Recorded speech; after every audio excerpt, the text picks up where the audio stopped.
Welcome back to the channel, everyone. We've just had a huge announcement regarding the Nasdaq listing requirements, and this is going to have a big impact on Bionano Genomics as a company and the stock price itself. In this video, I'm also going to be giving you an update on their Symposium announcement and giving you a further update on the Nio stock price. But before we get into it, only about 9% of you are actually subscribed to the channel, which is really low. So subscribe, it's free and you can always unsubscribe later. Also, be sure to check out my Patreon, link down below in the description, where I offer access to my stock portfolio, one-to-one contact and weekly live streams, and a whole bunch of other goodies. Now let's get into the video.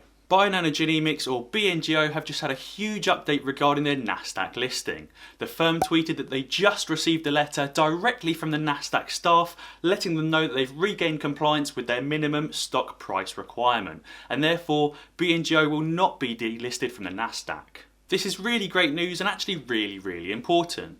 Let me explain why.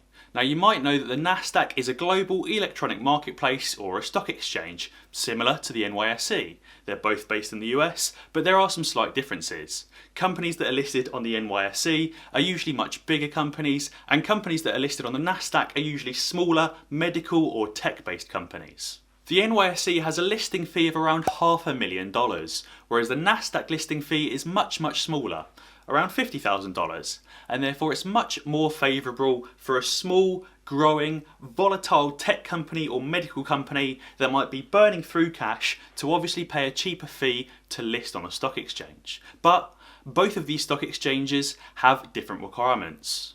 As well as the listing fee, if you want to be listed on the Nasdaq, you also have to have around 1.25 million shares available for the public to trade, and you have to have a minimum share price of $1. Obviously, BNGO had a share price that was below $1 for quite some time and therefore risked being delisted, and this would have been really bad. BNGO wouldn't have been able to list on the NYSE because they need a minimum share price of $4 to be listed there, and therefore they can't be on the NYSE. They would have been kicked off the Nasdaq, and therefore the only way to trade the BNGO stock would have been on the OTC exchange, or over the counter, or as a pink sheet stock. Being relegated to an OTC exchange or downgraded to a pink sheet stock would have caused a drastic decrease in liquidity and would have made it significantly more difficult to trade BNGO.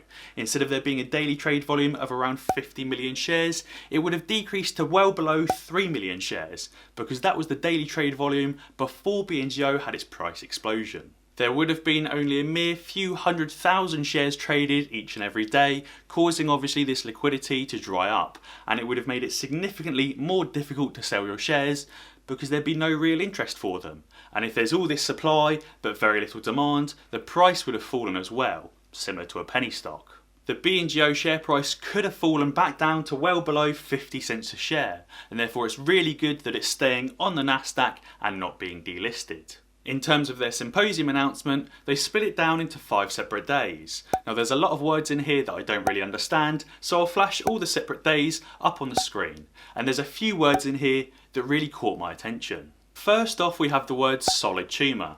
During their announcement, a number of speakers were discussing how they'd use the diagnosis and analysis tool created by Bionano Genomics to diagnose cancer tumours more effectively. I think this is A, really good because we as a human race are getting better at the detection and diagnosis of cancer, and B, really good for BNGO because it means their detection and diagnosis and analysis tool is better than many other tools. It gives BNGO the ability to sell their diagnosis tool to a much larger audience than just the autism genome diagnosis market. Obviously they're expanding from a market that's currently 9 billion in size into a market that's over 100 billion in size. Now, if this isn't great news for BNGO investors, I don't know what is. Actually, hang on. Yes, I do. One of the other headlines that caught my attention was this one about COVID host genomes. One of the researchers has used the diagnosis tool created by BNGO to figure out why some people fall severely ill, whereas others barely show any symptoms whatsoever. If you haven't already heard, this pandemic is a really big deal. The market size is currently already $84 billion, which means that it's nearly as big, if not bigger, than the market for cancer research. And therefore, if BNGO can really use this money to get their product out there more, they could really start to dominate this market as well. BNGO now have the successful technology and the cash to be able to widely distribute their product to a lot of customers and gain a large portion of the market.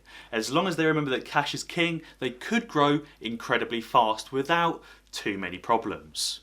Now, on my previous video, some of you queried how exactly I got to my stock price prediction, and I used a DCF model.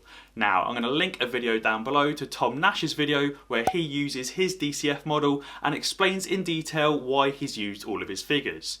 I really like that video, I just have a few differing opinions.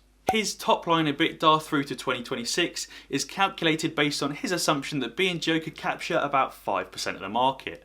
But based on the recent tweets by BNGO about how their product is more successful and faster than other competitors' products, I believe that they could capture a much larger percentage than 5% of the entire genomics market. Based on the fact that they now have an additional $90 million in cash and they're starting to move into the cancer and COVID markets as well, they can obviously use this cash to widely distribute their successful product and gain a larger market share basically. Tom has used the growth rate of around 4%, which is the growth rate in the autism spectrum disorder market, but the cancer market has a much larger growth rate of around 7.7%, and the wider genomics market has an even larger growth rate of 19.5%. But I think we'll put that one to one side because that growth rate is a bit off the charts. If we change Tom's perpetual growth rate from 4% to 7.7%, it gives us a present value, terminal value of around 1.6 billion instead of around $500 million. And then obviously if we divide this by the number of shares in issue, it gives us a share price of around $10, and that's without factoring in more than 5% of the market. When you factor in BNGO managing to acquire a larger market size and remembering to adjust the number of shares in issue after their recent share issue, then you get to a valuation of around $15. Let's quickly talk about the BNGO stock price as well before we move on. Over the last week, the stock price has been touching off this $6 mark multiple times, and I think especially after their Friday Symposium announcement and the discussion of their COVID host genomes, I reckon the stock could definitely break through this $6 mark, especially as their Nasdaq listing has been confirmed. If you want to pick up some shares in BNGO, or maybe NIO as well, then be sure to sign up to free trade using my link down below in the description to get a free share worth up to £200 when you invest a minimum of £1. Yep, that's right, you only have to invest £1 and you will get a free share worth up to £200. In terms of the Nio stock, late last week we had a really nice increase up to around that $63 mark, but this week the stock has largely been trading flat. On Nio Day, Nio announced their new ET7 Sedan range and also announced a pivot away from the Mobileye autonomous technology to an in-house autonomous technology based on NVIDIA architecture. They also announced their new 150 kWh battery, when put in the ET7, can do well over 1,000 kilometers, which is more than the current Tesla Model 3. In response, Deutsche Bank increased their price target from around $50 to $70, JP Morgan Chase increased theirs to $75, and Citigroup increased theirs to $68. And therefore we can see that the analysts do have a keen eye on Nio and are seeing their share price rise. I'm expecting some fairly big numbers from their new ET7 Sedan range because the car is a smaller, more compact sedan car instead of a larger, bigger SUV model. I think a larger SUV model might be more desirable in the US, where there's a lot of big space, but in China it's very compact, especially around the big cities, and therefore I think a new sedan range car would be more successful. The analyst from Citigroup expects the ET7 to be selling around 3,000 to 4,000 models per month in 2022. But considering they're already selling around 3,000 ES6 large SUVs per month in 2020, I think this number will be significantly higher. I could see the ET7 selling around 4,000 units per month right now in January 2021, but after an entire year of further growth, I expect them to be selling probably around 10,000 units per month, and therefore I think the Nio stock price still has quite a long way to go. Overall, I'm really happy that Nio announced their new ET7 Sedan range and their 150 kWh battery. I do think the move away from Mobileye technology could be problematic, but they do have the opportunity to decrease costs by bringing the manufacturing back in-house.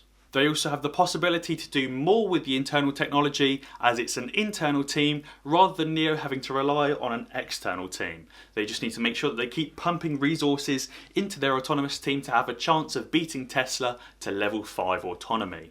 Be sure to head over to my Patreon, link down below the description, if you want to support me.